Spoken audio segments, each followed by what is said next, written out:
Tiens, vous avez envie de nous parler de vacances ce matin. Pour tous ceux qui auront la chance de s'évader ces prochaines semaines et prochains mois, ça vous inspire?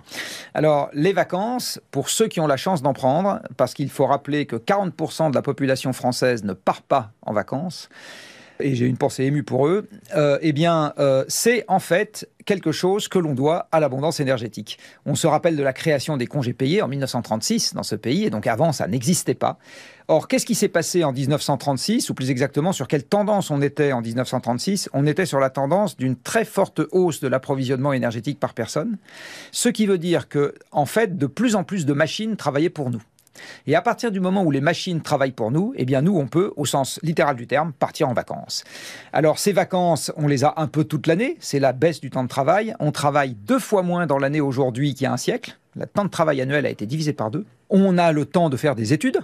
Aujourd'hui, il y a 80% d'une classe d'âge qui va jusqu'au bac, ça n'existait pas il y a un siècle. On peut partir à la retraite. Les retraites, pour tous, ça n'existait pas non plus il y a un siècle. Et on peut donc partir en vacances, ce qui est une manière d'occuper son temps libre. Donc il faut se rappeler que les vacances, on les doit, comme beaucoup d'autres choses, au pétrole, au gaz, au charbon, et plus marginalement à un certain nombre d'autres choses. Et du coup, Jean-Marc, dans un monde toujours plus sobre, est-ce qu'on aura toujours des vacances? Eh bien, c'est une des questions qu'on peut se poser. Alors ça dépend évidemment de l'horizon de temps. Si on est plus sobre dans les 10 ou 20 ans qui viennent, on pourra quand même raisonnablement continuer à avoir des vacances. Après, à l'échelle du siècle, je ne sais pas. Ce qui va poser probablement un problème, c'est le tourisme lointain et les vacances lointaines. Parce que les vacances lointaines, c'est très énergivore. Quand on prend l'avion ou même quand on prend la voiture pour faire 1000 km, c'est quelque chose qui est extrêmement énergivore. Les premières vacances, les gens prenaient le train et leur tente. Ou ils prenaient le vélo et leur tente. Donc, des vacances avec le vélo et la tente, j'ai envie de dire, la tente avec un E, évidemment, l'autre, on la laisse chez elle. Non, pardon. Eh bien, on aura probablement encore très longtemps la possibilité d'en prendre. Par contre, des vacances lointaines, c'est moins sûr. Et ça peut poser un problème à une partie de l'économie française, parce qu'il faut rappeler que le tourisme dans ce pays, c'est 8-9% des emplois, que nous sommes la première destination touristique internationale, ou la deuxième, je ne sais plus, et que c'est donc quelque chose sur lequel il est urgent de se pencher. Qu'est-ce qu'on fait de cette économie du tourisme dans un monde dans lequel l'énergie est moins abondante?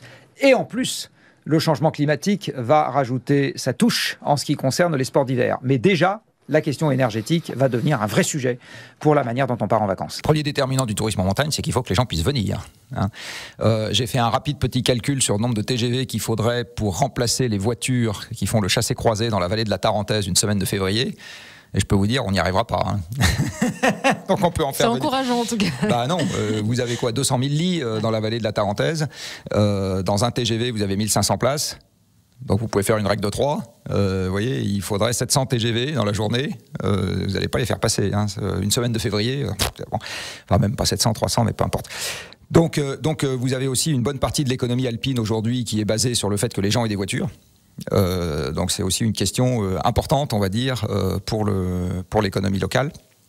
Et puis c'est également basé sur le fait qu'il y ait de la neige qui tombe l'hiver. J'ai assisté il n'y a pas très longtemps à une simulation qui a été faite sur l'enneigement des pistes de la Plagne, neige artificielle ou pas, et l'évolution dans les décennies à venir, c'est une question, c'est évident, je ne vous apprendrai rien. Enfin voilà, donc il y a un rapport entre le changement climatique et la montagne, et l'énergie et la montagne, d'une manière générale, qui est particulier. Il y a un certain nombre d'éléments qui sont bien distinctifs et qu'il faut prendre en compte quand on réfléchit à l'avenir.